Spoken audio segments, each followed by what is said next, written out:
pamilya na naiwan po. Meron pa mga bata na Ate! Ikot lang ya. Oo. Saan man mo dire? Hoy, ano yung gulay na Ito yung asawa ni Kuya Melvin, no? Kabayo. Ito yung mga anak niya. Anong Melvin siya na yun?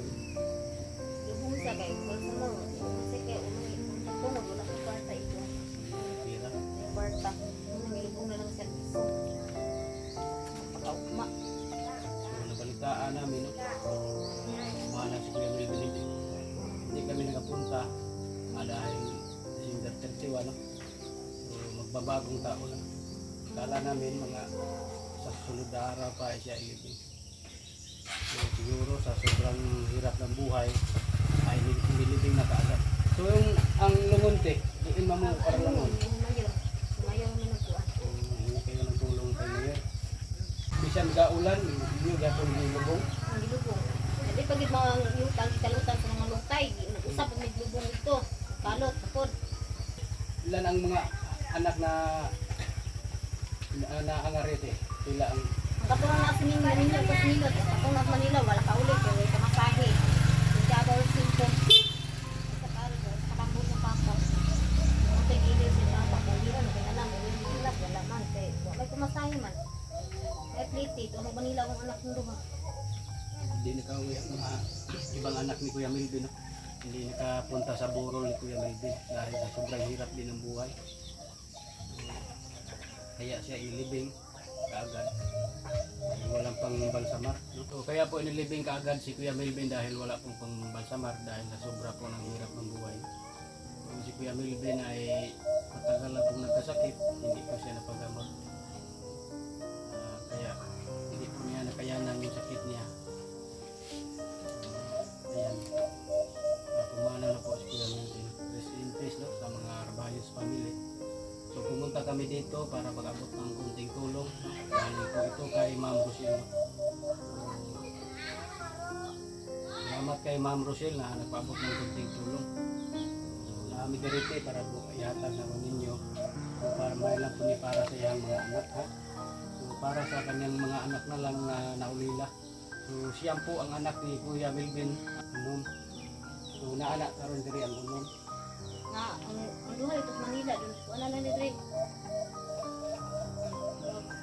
Oh, unong gyapon rin na ito. Unom. So sa mana nakapag-aral lahat o nag-eskwela ka na? Ang tungkol sa Manila, nanabaho din lang, unang nanabaho. So Tama ko dito sa mga mm, so kani diri nabili na nag-eskwela po. eskwela ni. Oh, So kumusta man nila ang pag-eskwela? mayroon man lang eskwela. So kuno ni kabo mga may pa mga maliit pa no. Yung naulila na anak ni Kuya Melvin.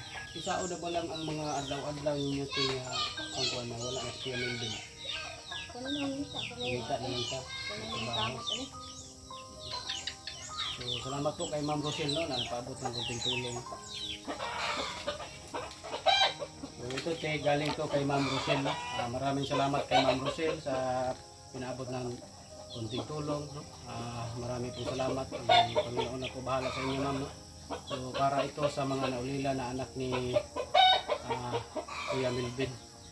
Kasi mga maliliit pa at wala pang maghanap buhay sa kanila. Hindi ang kanyang lang ina na maghanap buhay para sa kanyang mga maliit na anak.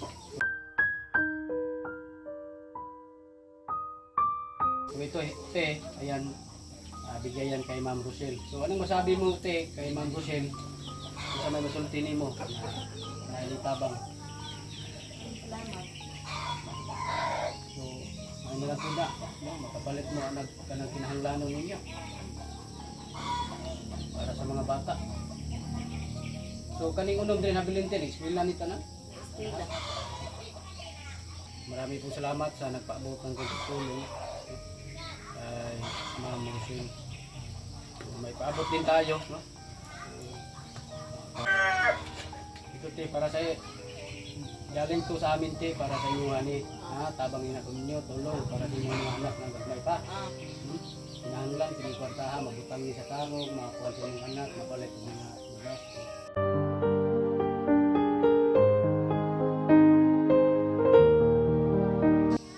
Ayan po, no?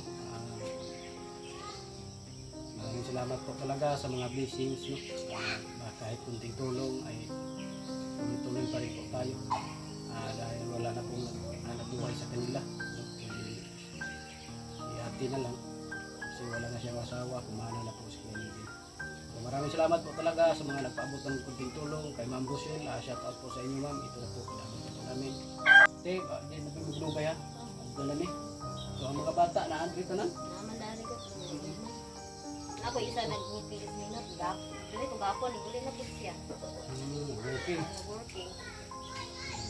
Ayan, hindi kami magtagal. Yan ang pinunta namin dito.